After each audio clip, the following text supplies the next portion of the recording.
Hey y'all, welcome back to the channel. My name is Kadeja and I am an overall black girl creative, but today we're talking about my work in social media management. I have been in communications for about 4 or 5 years now. I'm strictly focusing on digital media, but my love is definitely in social media. There is for sure a learning curve when it comes to transitioning from the 9-to-5 traditional life of social media management into owning and operating your own social media management studio, service, whatever you want to call it. It's completely different, y'all. I've been doing it for about 6 months now, and I'm happy to share a few things that I did not see coming in hopes that this will enlighten you and hopefully navigate some of the pitfalls or some of the struggles that you're anticipating before you start. So without further ado, let's get into it. I have 5 things that I'm going to share with you all today.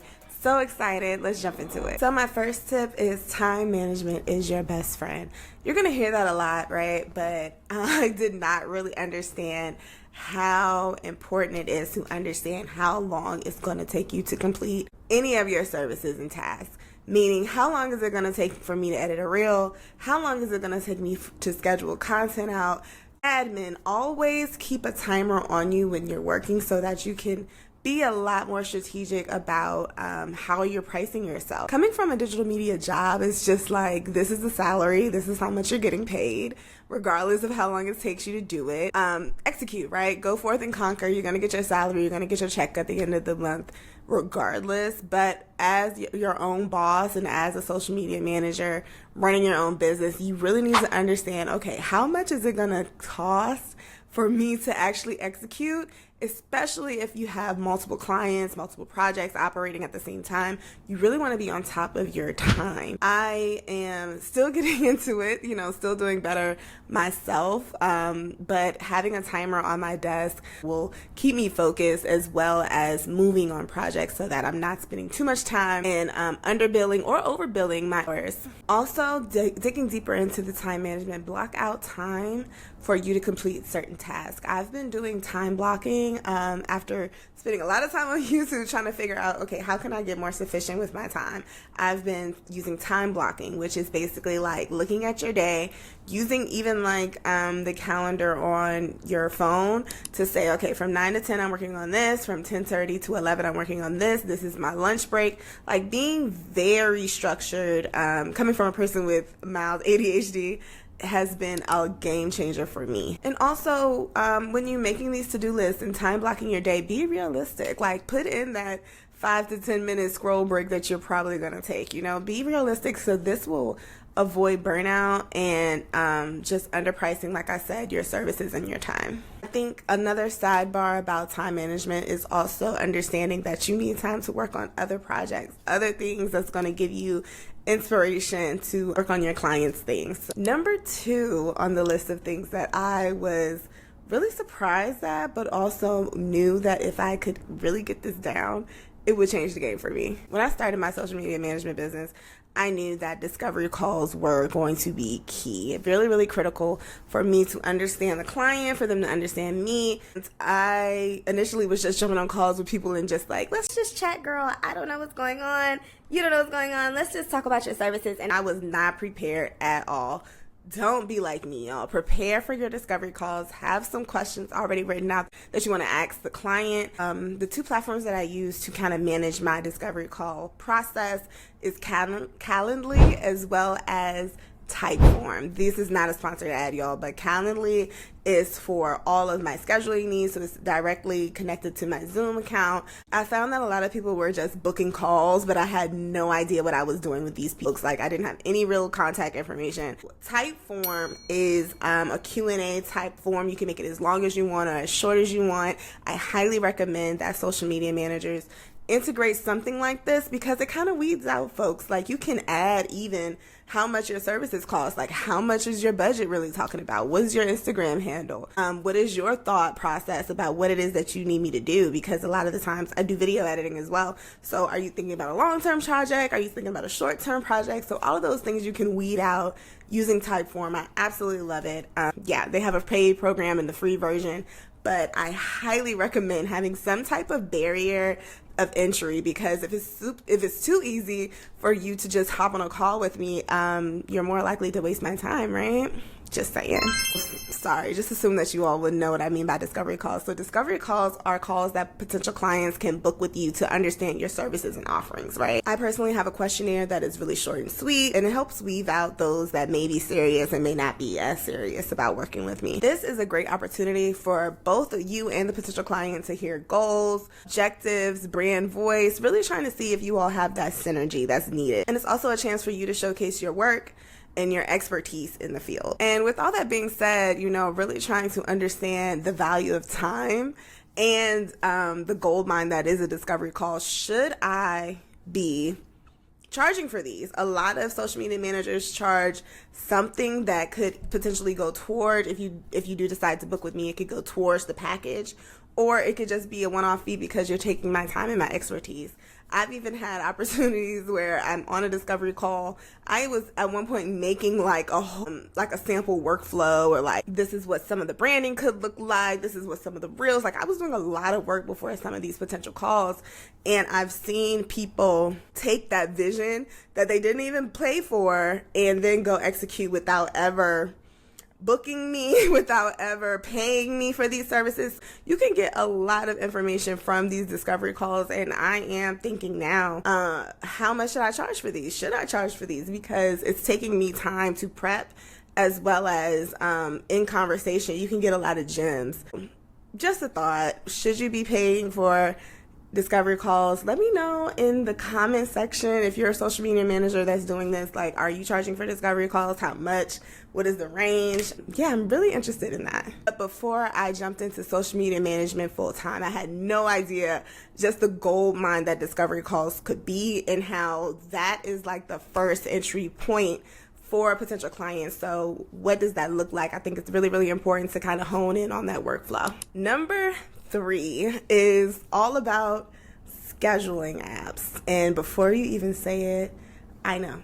I too was on the bandwagon of scheduling apps are going to ruin engagement. Scheduling apps don't perform well when you schedule content using apps. They just don't even perform well. I was on that bandwagon as well, and I was staying 10 toes on it. But being a social media manager and really understanding, like, I have at least 5 accounts. There's no way that I'm going to be able to post in real time for all of my clients. It's just not going to be feasible. And before we even really jump into all of the things that I use scheduling apps for, I would like to say that using a scheduling app and just scheduling and posting and leaving your client page to fend for itself will definitely see impact on engagement. Just posting and using the scheduling app to just kind of do everything and never even going into Instagram, and you're just posting from Gain or Buffer or whatever scheduling app that you're using, of course your engagement is going to be low because you're just not even using the app. Like, whenever I schedule content for my client, I am sure to include at least an hour or 2 a week for engagement on all of their platforms. So with that being said, that's already out the door. We're using scheduling apps, right? There are a ton of free tools for scheduling. I was not aware of that when I worked in communications. Like, we were just using, what were we using? We were using so many different things, y'all. We were using Hootsuite at one point in time. We were using, I believe it was Sprout before I left. Whenever I thought about scheduling apps, I automatically looked at the price tag. And I just thought, this is not feasible for me. And especially if I'm a small social media management business, I'm going to have to be sure that I'm billing somebody for these scheduler apps. But I was really, really surprised to find that there are a lot of free options out there. And not at all sponsored, but I use Metricool, which is an amazing scheduling app. But they have a pretty robust system for free. And I was really, really impressed. I use this for a few of my clients. If they sign up, you can only have like 1 seat. Of course, some bells and whistles that you'll have to pay for, but for the most part, you can post like 50 times a month for free. Go check that out.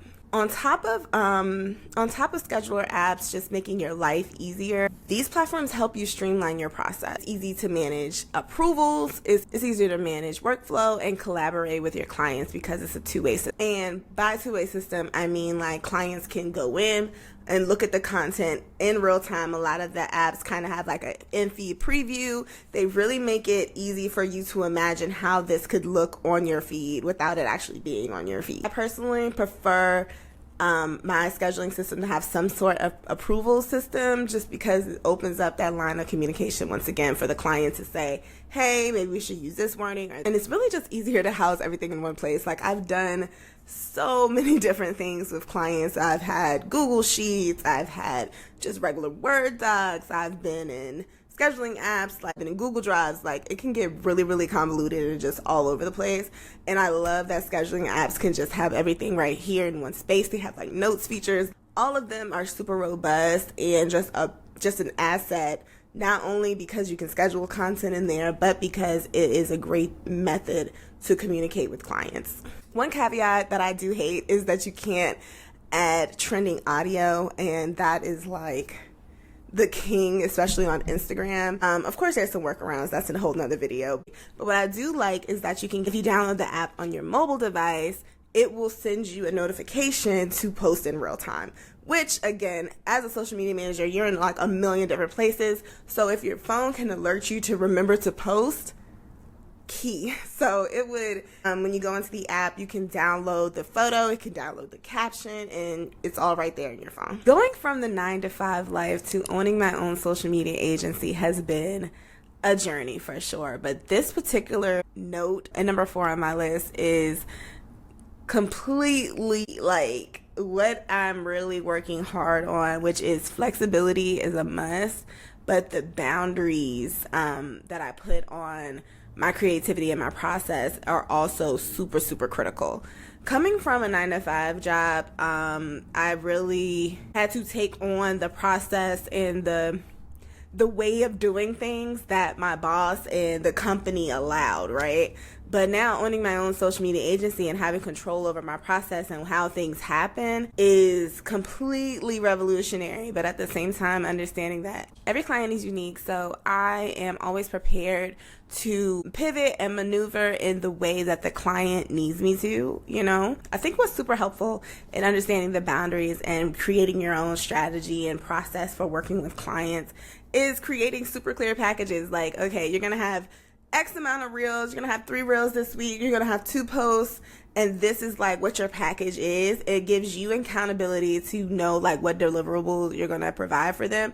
And it also makes your client understand like, okay, I'm not going to be all over the place. This is what you're getting, and this is when you're getting. And that ultimately protects your time, and it creates transparency across the board. A lot of the times I like to just meet my clients where they are. Like, one of my clients doesn't need anything but give her the analytics at the end of the month, perform how you want to perform. If you need anything from our team, reach out to us, that type of vibe.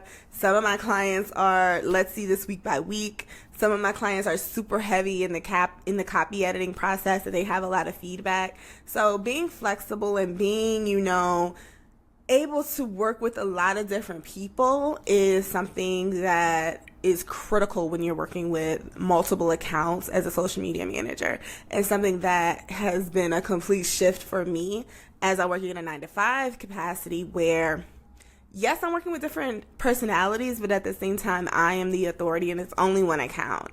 Moving from that space to handling multiple accounts with multiple different points of contact has been super eye-opening, but also I'm so grateful for working in the 9-to-5 capacity because I have a structured understanding of how this could look, and also not allowing clients to kind of get me out of that rhythm or providing that structure for them. All right, y'all, the last bit of information that has completely blown my mind as a social media manager is pricing is a journey, not a destination. And when I came to this conclusion, I just felt like a big weight off of my shoulders. I've grown with my prices, and going from having a full-time job to not having a full-time job has definitely impacted my prices, right? When I first started, I had no idea how to price my packages, especially my social media management packages. I also do editing services, so pricing that has been completely just a journey, really, like as I'm learning and as I'm like understanding how much my worth is, and as my worth has grown over the last couple months, couple weeks. It's just been so crazy to see how at one point in time I was quoting like $50 for something that now I'm quoting $500. Yeah, if you're watching this and you're struggling with pricing your services, here are some quick tips and how I started pricing. Lots of research. Look it up on TikTok, look it up on YouTube. A lot of the people are super transparent about what their packages are, what the packages offerings are, like specifically how much they're asking for and what the deliverables are. I found some great TikToks on that. So research industry standards, of course, and also tax on your value and how long you've been doing it. The one thing that has brought me solace in all of this is remembering that I can always grow with my prices. And as I'm building my portfolio and gaining experiences, my prices will evolve. I've never had an experience where I quoted my price and someone just like completely, flipped the table and had this crazy reaction. The price is the price, and something my dad has always said is the worst thing that they could possibly say is no. And if they say no and they don't see that value or they don't see my worth, then that's not the person for me anyway. That's not the client that I need in my portfolio. So yeah, this is a quick breakdown of my prices and what I'm charging right now. Currently, as of June 2024, I could be pricing something else later, but this is what my packages are right now for social media management. My social media management prices are starting anywhere from $1,700 to $2,500 a month. And then I also offer a la carte services, which means like one reel or a retainer of reels and video editing services or YouTube editing. Like I'm doing a little handful of everything, ranges from like $60 to like $500. Sometimes I go out for event content creation and I'm not leaving my house for under $500. If you have any more questions about pricing and if you want a whole separate YouTube video about pricing, let me know. Again, it is a journey, y'all, so don't be afraid to throw a number out there and get cooking on it. I really don't think that any number is too crazy or any number is too low. If that's what you feel like you're worth, go for it, y'all. Like, don't let anybody make you feel any type of way for your quoted price. So there you have it, y'all. Just a quick few things that I wish I knew before I started social media management full time. I really hope that these tips will help you navigate your process. And if you have any tips, please put them in the comment section below. We are here to help one another. And if you enjoyed this video, only if you enjoyed it, please give me a like, give me a subscribe. Let me know how you were feeling it. And I'll catch y'all in the next one.